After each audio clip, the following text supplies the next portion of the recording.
জীবনে প্রথমবার সাদা কুর্তি পরে বড়লোকি ভাব দেখিয়ে হোলি খেললাম, সাথে করলাম অনেক অনেক মজা। হ্যালো বন্ধুরা, welcome back to my channel Laboni small blog wall. সকালবেলাতে দেখছি ভাই এখানে সকালের জলখাবার ও হোলি নিয়ে এসেছে, তাই আর তো বেশি সময় নষ্ট না করে সকালের জলখাবারটা খেয়ে নিই, যেটা খেতে তো আমার বেশ ভালো লাগছিল। এরপরে বাইরে বেরিয়ে দেখি ভাই এদিকে বুনুকে হোলি মাখিয়ে ভূত বানিয়ে দিয়েছে, এমনকি যাকে পাচ্ছে তাকে ভূত বানিয়ে দিচ্ছে।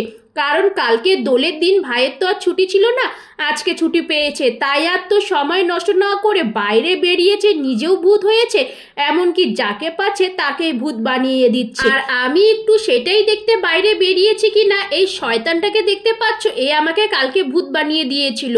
তারপর তো আর কি, বাচ্চাগুলোও আমাকে ভূত বানাতে ছাড়েনি।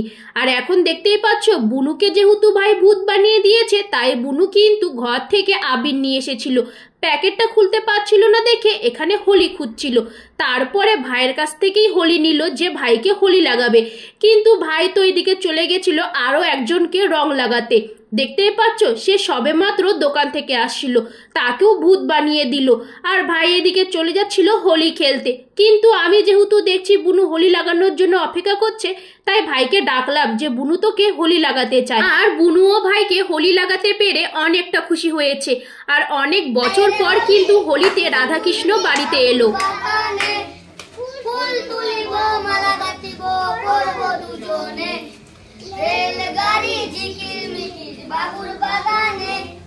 তোমার সাথে দেখা হবে মিষ্টি দোকানে।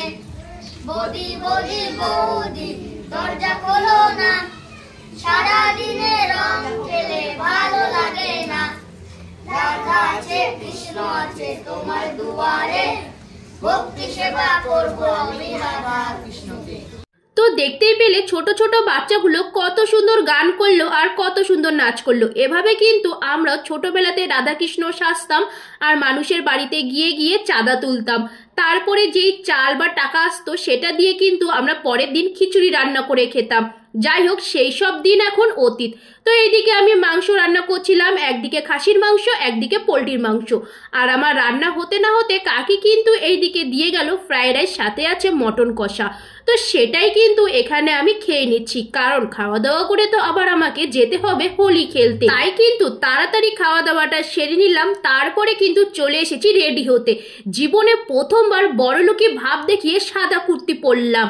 আসলে খুবই ইচ্ছে হচ্ছিল সাদা কুর্তি পরা, তাই কিন্তু মামা কালকে আমাকে এনে দিয়েছিল এই সাদা কুর্তিটা। আর এদিকে দেখতেই পাচ্ছ, বের হতে না হতে একটু রঙ্গ মেরে ঢং করে আমরা দুজনকে রং লাগালাম। তারপরে এদিকে আমাকে সুসিঁদুর পরিয়ে দিল আবির দিয়ে, আমিও পরে দিলাম। তারপরে বলছিলাম তুই আমার বর আমি তোর বর। যাই হোক, আর আমাদের এ পাড়াতে প্রথমবার কিন্তু হোলিতে ডিজে আনা হয়েছে, তাও আমাদের দেবজিৎ ভাই কিন্তু ডিজে কাজ করে। তোমরা যারা যারা ডিজে করতে চাও তারা কিন্তু দেবজিৎ ভাইয়ের সাথে কন্ট্যাক্ট করতেই পারো। তো আমরা এদিকে খুবই মজা করে নাচ করছিলাম। এরপরে কিন্তু পাড়ার সকলে একসাথে জড়িত হয়েছে। আর এদিকে দেখতেই পাচ্ছ নাচুনি দিদি কি সুন্দর হোলি খেলে কিন্তু নাচ করছে। আর কি নাচ করছে বুঝতে পারলে কিন্তু অবশ্যই কমেন্ট করে জানিও। আমিও কিন্তু তাদের সাথে সাথে তালে তালে যোগ করলাম, আর আমিও কিন্তু নাচ করছিলাম। তো তোমরা জানো তোমরা হোলিতে কেমন মজা করলে। আমরা তো এবছরে হোলিতে বেশ অনেকটা মজা করেছি। আর দেখতেই পাচ্ছ আমিও কিন্তু এইদিকে খুবই সুন্দর করে মাতাল ডান্স করছিলাম। তো তারপরে কিন্তু আমি, নাচুনি দিদি আর সুশবুনু তিনজনে কিন্তু লেগে পড়েছি জমিয়ে মজা করতে। আর এদিকে দেখতেই পাচ্ছ আমাদের নাচের স্টেপগুলো এক একটা মাতাল। তো যাই হোক, তারপরে কিন্তু চলে গেছিলাম রমাদির বাড়িতে। আসলে আমাদের জামাইবাবু এসেছে বলে কথা, তাই তো আমরা চলে গেছিলাম রমাদির বাড়িতে। রমাদিকে না, জামাইবাবুকে রং লাগাতে। জামাইবাবু কিন্তু আমাদের স্নান করতে ঢুকেছিল। তো জামাইবাবু স্নান করতে ঢুকেছে, তো আমাদের কি, আমরা তো জামাইবাবুকে রং লাগাতে এসেছি, তাই রং লাগিয়েই যাব। তো এদিকে দেখতেই পাচ্ছ বেচারা আমাদের জামাইবাবু মাত্র স্নান থেকে বেরোলো, আমরা আবারও ভূত করে দিয়েছি। যাই হোক, তারপরে কিন্তু এইদিকে দেখতেই পাচ্ছ রাস্তায় বসে বসে আমরা সবাই মিলে মাতাল ডান্স করছিলাম। মানে কালকে খেয়েছিলাম ভাঙের ঘোল, তার রিয়াকশনটা আজকে বেরোচ্ছে। না যাই হোক, মজা করছিলাম। আমরা তো এভাবে প্রত্যেক বছর হোলিতে খুবই মজা করি। তো এভাবে হাসি মজা করতে করতে আমাদের তো হোলি দ্বিতীয় দিন কেটে গেল। আবার হবে। আর তোমাদের যদি এই ভিডিওটি ভালো লেগে থাকে তো অবশ্যই আমার পাশে থেকো।